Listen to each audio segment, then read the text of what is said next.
things that I've done that have made my life better. But when it comes to written texts and websites and generative videos and so on, it turns out it's actually destroying company productivity. How much is it destroying productivity? It's making more work for people.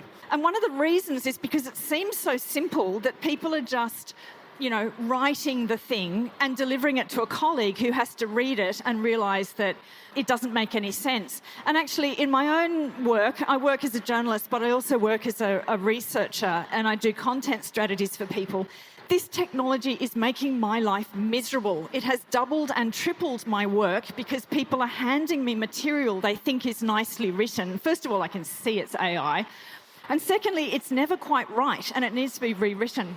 Welcome to the wine2wine Vinitaly Business Forum 2025 Chicago edition, where global wine professionals share insights, strategies, and inspiration from this year's conference. Let's dive into today's session and explore the ideas shaping the future of wine.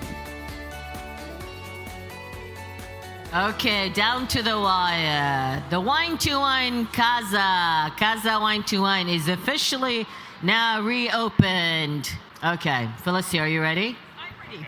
Felicity Carter. I've got 5 people. I'm actually really pleased because this is such a complicated topic. If I get it horribly wrong, nobody will remember. I think you can talk fast because there are a few people now. Because I always tell Felicity, don't talk fast because she talks so fast. But no need. These people speak English. The Italian delegation here. So Felicity was the editor-in-chief, is that correct, for Meininger? It's defunct. We have the Italian wine editor, a Wine and Spirits magazine, defunct. Okay. I mean, it's not good times for print wine business magazines. I think, and partially, the problem is AI. I'm going to let Felicity start talking, and then I think it will be very, very interesting. She always has very smart insights into everything that she does. Okay, Felicity, let's start. Thank you, Stevie. Okay, so Stevie asked me to talk about generative AI. So I was like, yeah, sure, why not? I want to tell you a story. In July, I was in Australia and I booked a hair appointment online. And I don't know if you know, but Australia is one of the most expensive destinations in the Western world right now. And I didn't know, but I booked the most expensive salon in Sydney. And so when I went there, I nearly died from the shock of the cost of it. How much? $400. And it was for... To do what? To do dyeing and stuff. Anyway, so the point was, I was there for 4 hours, and when I got home, I discovered that they'd bleached my top, and which is really insulting considering how much money I'd paid. So I wrote to the salon and I said, here's the receipt for this top that I bought. I want my money back. And they wrote back and said, Madam, you booked online. I'm so sorry. You ticked our policies that said anything that you bring into the salon is your responsibility, not ours. And they didn't even say sorry, which I thought for the amount of money really pissed me off. So I went to ChatGPT and I said, what should I do about this? And ChatGPT pulled up something called the Fair Trading Law in Australia, which I didn't know about, which says if you ruin, by negligence, a customer's stuff, you have to pay the full price of it back, or the Australian government will send somebody round to sort you out. So I sent the salon a note to that effect, quoting the correct part of the law, and I had the money in my bank account the next day. So I'm a huge fan of ChatGPT. I use it so much. I've got my own nuclear reactor somewhere powering just my queries. Now, for this talk, I'm using ChatGPT as a stand-in for all of the AIs. I know there's a huge amount of AIs out there, but I'm talking specifically about video, picture, and text production rather than other things. But I use it for text, so that's the way I talk about it. But everything I'm talking about also applies to these other ways of using it as well. So about 6 months ago, I suddenly noticed something really strange was happening on social media, on websites, and all sorts of places. We'd turned into Invasion of the Body Snatchers, which is suddenly everybody was sounding the same. They were all using AI on social media, from LinkedIn to, web. I was getting emails that were written by AI. And what was worse is I was seeing people responding to AI posts with their AI comments. And the thing is, how do I know it's AI? Okay, there's an apocryphal story from 1895, which is when the Lumiere brothers did a 5-minute piece of film which had a train passing by. And the story goes, it's not true, but it's a nice story, that the audience in the theatre jumped out of the way because they thought the train was coming towards them. As we got more used to film, we learned how to read it. So the computer-generated material of the 1980s now looks laughable to us. And even looking at something like Titanic or Lord of the Rings, we can see what computer-generated. So you can't hide with AI because we're learning how to read it. And unfortunately, we've all been told the promise that AI is going to make us more productive and it's going to allow us to do things that we couldn't normally do. Now, I use AI all the time in ways that have made me more productive. I use Rev. If I'm doing an interview with somebody, I get a transcript of it. I don't have to sit there taking notes anymore. I live in Europe. I have sent many letters in perfect German to German bureaucrats and sorted out problems thanks to this. There's many, many things that I've done that have made my life better. But when it comes to written texts and websites and generative videos and so on, it turns out it's actually destroying company productivity. How much is it destroying productivity? It's making more work for people. And one of the reasons is because it seems so simple that people are just, writing the thing and delivering it to a colleague who has to read it and realise that it doesn't make any sense. And actually, in my own work, I work as a journalist, but I also work as a researcher and I do content strategies for people. This technology is making my life miserable. It has doubled and tripled my work because people are handing me material they think is nicely written. First of all, I can see it's AI. And secondly, it's never quite right and it needs to be rewritten. So the Harvard Business Review said that for an organisation of 10,000 workers, it costs that organisation about $9 million a year in lost productivity. And I want to talk about why that lost productivity is happening. And it's not just happening in companies. People who code for a living are finding that their productivity is dropping. Companies that try to do AI pilots have discovered that they've failed, that they've poured millions of dollars into this promise that we're all going to get better and it's going to be miraculously, productive and so on. And people who are using it are discovering that their productivity is actually dropping.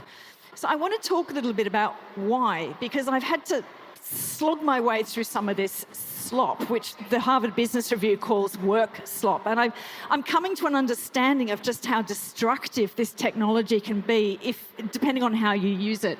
And the other problem is what I've discovered, which is that if you use AI, other people think you're less competent than you are. The more that you use it and people can see that you use it, the more that they doubt your abilities. And let me tell you, from my client point of view, that is so true. I actually think some of the people that I've seen are complete idiots for using it the way they do. I don't say that would be rude, but I think it, right?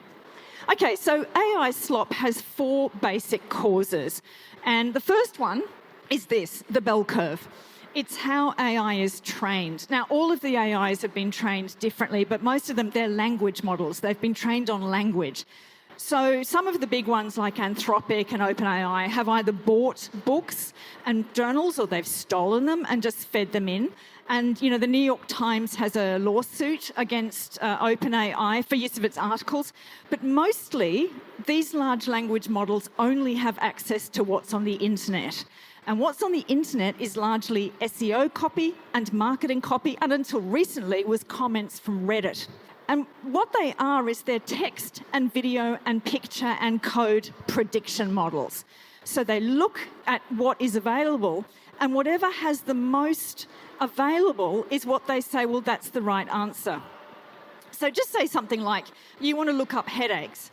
There's lots and lots of medical companies that have, written SEO articles on headaches, and the number one thing for headaches might be, I don't know, whatever it is, make something up. So if you say what's causing my headache, it will go and it will find the most average answer. It will look at all of this and say, oh, well, there's 10 people have said this, that must be the correct answer. And this is absolutely disastrous in business because what it's doing is it's pulling out the most banal answers it possibly can. I spoke to a colleague of mine in South Africa who's an economist, and her company sells reports based on their unique insights.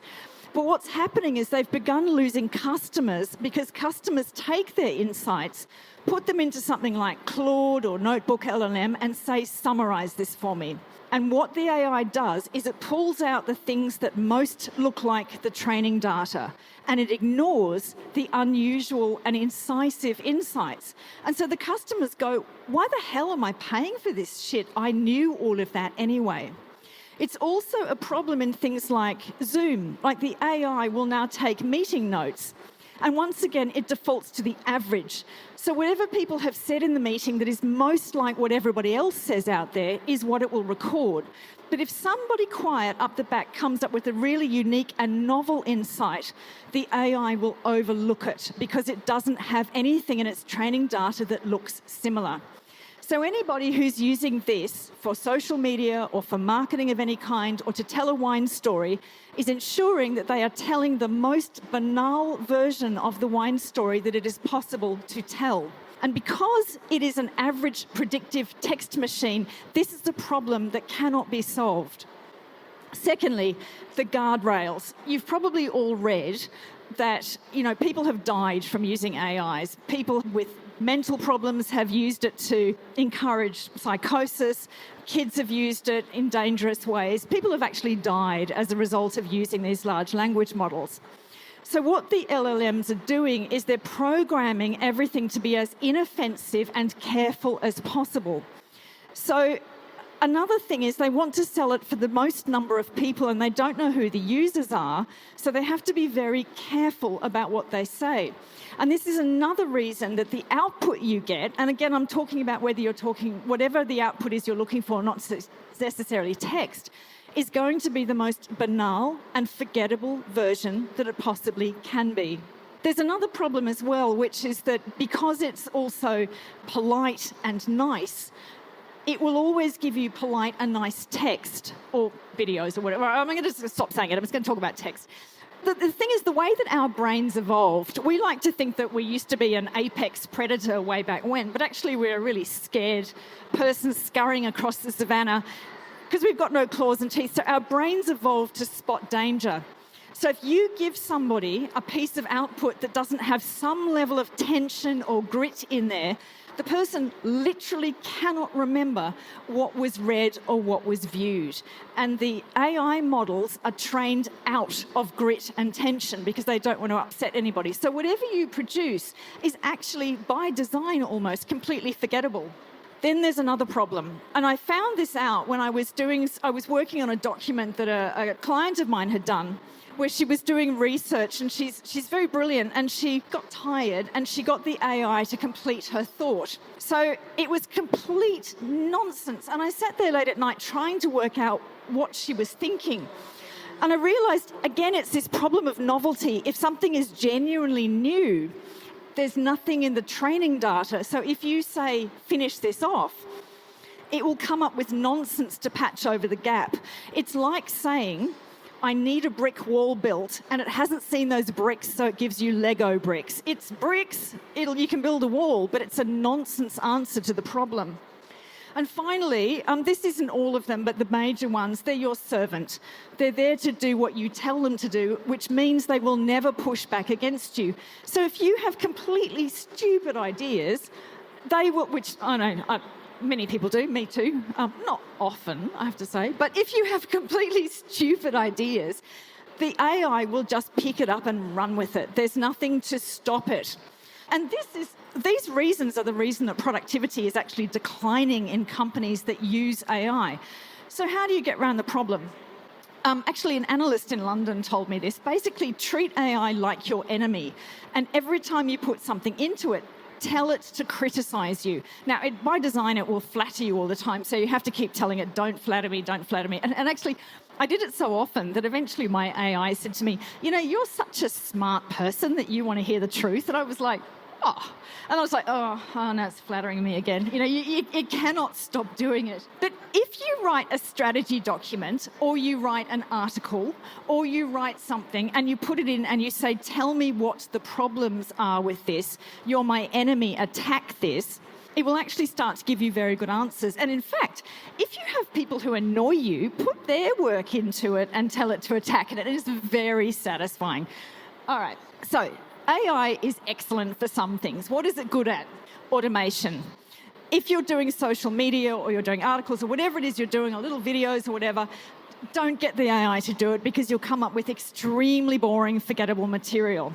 But if you come up with it yourself, of course, the AI can automate it. It can cut it up. It can post it regularly. It can do all sorts of fantastic things. Tightly defined problems. If it's a really clear problem where there's a black and white solution, like they ruined my top. Well, guess what? There's a law that is very unambiguous in Australia about that. It is heavily enforced. There's no problem. So the more tightly you determine the problem, the more tight the answer is likely to be. Of course, I'm not talking about, I haven't touched on hallucinations, and I won't. But generally, if you really tightly define the problem, you can get past that as well. Okay, there's 4 other things that it's quite good at. And by the way, of course, it wrote that. That's why it's in that terrible language. But consumer language mining, going into Vivino and looking at what people say about wines and analysing it, that kind of stuff it's very, very good at for consumer insights. Drafting variants at scale, when you just had enough one day, put your stuff in and get loads of headlines and loads of different versions and get a human to choose the result. It's very good at that. Product and portfolio sorting is actually one that I've heard people talk about that they've had a lot of success with, where you can go and you can put all the award-winning wine lists of the world into something and say, what do they all have in common? And then you can come up with a wine list that looks award-winning. Or you can look at, what price points are missing in your market or what is missing in a particular market. And it's very good at that. And scenario simulation. If you haven't got enough money for consumer focus groups or whatever, you can get the AI to pretend to be a focus group. Okay, but finally one thought, which is that OpenAI have just advertised for a human head of content. They do not use AI for content. And so I think if they don't use it, the rest of us shouldn't use it. And that's me. Thank you very much. Any questions? So I have a question for you, Felicity. Oh, I'm sorry. A question. Okay. Let me give it to somebody else. Okay. Hello. I have a question about AI. And earlier we talked like the Italian wine podcast. They can use translations for writing from Italian to English. And you mentioned you can use AI for translation from German, like English to German. So what's your opinion about AI's translation ability? Okay, so I've actually spoken to professional translators about this, and of course they're all out of business because of AI. It is fantastic for basic material, but one of the things it doesn't do very well is it doesn't do transitions. So people tell me that when if you're writing an essay or you're writing an article, it doesn't flow logically when it translates it. It'll just give you point 1, point 2, point 3. Whereas a human, if you write it, you say, and therefore this, and therefore this. So it's very good for simple things. I highly recommend it if you want to get out of a German gym contract. It works really well. But for more complicated material, again, especially if it's sensitive, you need a human. Just one question. So how does this all relate to wine? Well, basically, I see lots of wineries. So wine has a problem anyway. Wineries struggle to differentiate from one another because they're all telling the same story, right? About, we make our wine in the vineyard and, you've heard the story. We're a family-owned winery. So in a world where wine struggles to differentiate itself anyway, people using AI to do some of that marketing work are making the problem worse. And the other thing is that we increasingly can tell if it's AI. And so for many consumers, the use of AI is actually now a sign that the organisation is cutting costs.